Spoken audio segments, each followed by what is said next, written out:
కష్టాన్ని భరించి రైతన్న అవమానమాకలి ఎదిరించి రైతన్న మన కోసమే కష్టపడతాడు మన కడుపులని నింపుతాడు అయినా రైతన్నకి నాడు ఉండదు కంటి నిండా కునుకు రైతన్నకే పూట దొరకదు కడుపు నిండా మితుకు అయ్యో రైతన్నకే నాడు ఉండదు కంటి నిండా కునుకు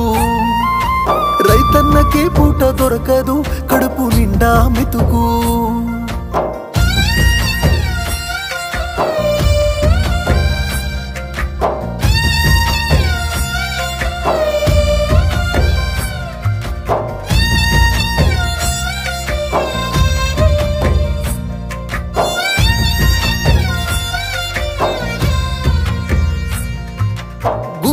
భయం కన్నుల్లో కలత వేసిన పంట చేతికొచ్చేదాకా